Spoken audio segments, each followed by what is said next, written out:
Praise the lord. ప్రతిరోజు అనుదిన వాక్యం ద్వారా మీరెంతగానో బలపడుతున్నారని నేను ఆశిస్తున్నాను. అలాగే మీరు కనుక మన యూట్యూబ్ ఛానల్ని క్రొత్తగా వీక్షిస్తున్నట్లయితే మన యూట్యూబ్ ఛానల్ని సబ్స్క్రైబ్ చేయండి, ఇతరులకు షేర్ చేయండి.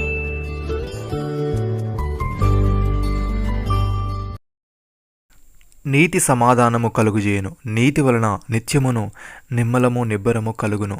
అప్పుడు నా జనులు విశ్రమ స్థలమునందును ఆశ్రయ స్థానములందును సుఖకరమైన నివాసములందును నివసించెదరు. యెషయా గ్రంథము 32:17. ప్రియమైన సహోదరి సహోదరులారా, మన జీవితంలో కూడా దేవుడు సమాధానకరమైన పరిస్థితిని ఇవ్వాలని ఆశపడుతున్నాడు. అయితే మనము దేవుని నీతి కలిగి ఆ నీతి మార్గంలో నడవడం అలవాటు చేసుకోవాలి. నీతి సమాధానం అనేవి ఒకదానినొకటి కలుసుకొని ఉంటాయి. భక్తుడి విధంగా అంటున్నాడు, కృపాసత్యములు కలుసుకున్నవి, నీతి సమాధానములు ఒకదానినొకటి ముద్దు పెట్టుకున్నవి. భూమిలో నుండి సత్యం మొలుచును, ఆకాశముల నుండి నీతి పారదూచును.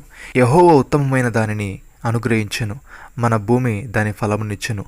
నీతి ఆయనకు ముందు నడుచును, ఆయన అడుగుజాడలో అది నడుచును.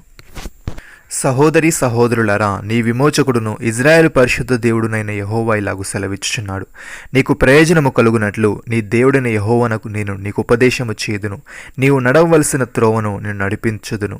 నీవు నా ఆజ్ఞలను ఆలకింపవలనని నేనెంతో కోరుచున్నాను. ఆలకించినడలా నీకు క్షేమము నది వలను, నీ నీతి సముద్రపు తరంగం వలను ఉండును. నీ సంతానము ఇసుక వలె విస్తారమగును, నీ గర్భఫలము దాని రేణువుల వలె విస్తరించను. వారి నామము నా సన్నిధి నుండి కొట్టివేయబడదు, మరువబడదు.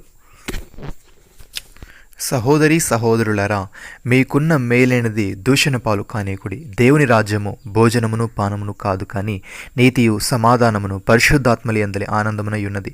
ఈ విషయమందు క్రీస్తునకు దాసుడైన వాడు దేవునికి ఇష్టడును మనుషుల దృష్టికి యోగ్యుడునై ఉన్నాడు. కాబట్టి సమాధానమును పరస్పర క్షేమాభివృద్ధి కలుగుజే వాటిని ఆసక్తితో అనుసరింతుము.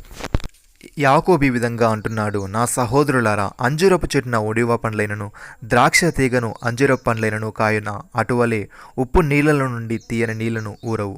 మీలో జ్ఞాన వివేకములు గలవాడెవడు? వాడు జ్ఞానముతో కూడిన సాత్వికము గలవాడై తన యోగ్య ప్రవర్తన వలన తన క్రియలను కనబరచవలను. అయితే మీ హృదయములలో సహింపనల్లవి కాని మత్సరమును వివాదమును ఉంచుకున్న వారైతే అతిశయపడవద్దు, సత్యమునకు విరోధముగా అబద్ధమాడవద్దు.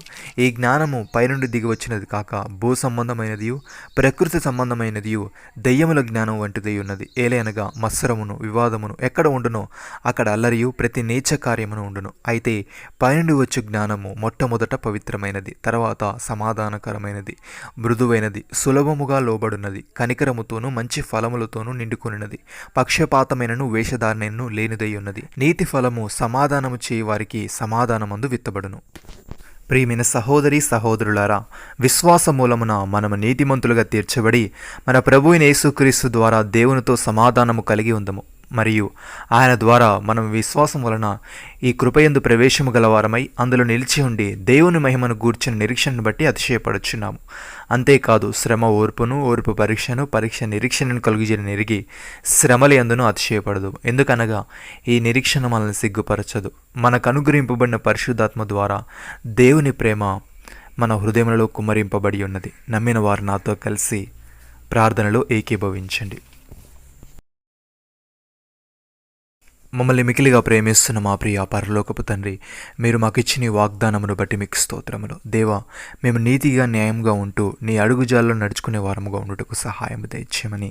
నీ రాజ్యము భోజనమును పానము కాదు, కానీ నీతియు సమాధానమును పరిశుద్ధాత్మలి అందలి ఆనందమునై ఉన్నది గనుక మాకున్న మేలైనది దూషణ పాలు కానేక నీకు ఇష్టలముగా మనుషుల దృష్టికి యోగ్యులమై ఉండుటకు కృప చూపమని.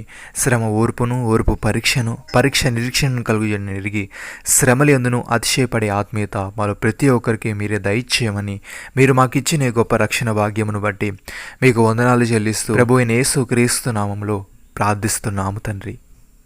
ఆమేన్.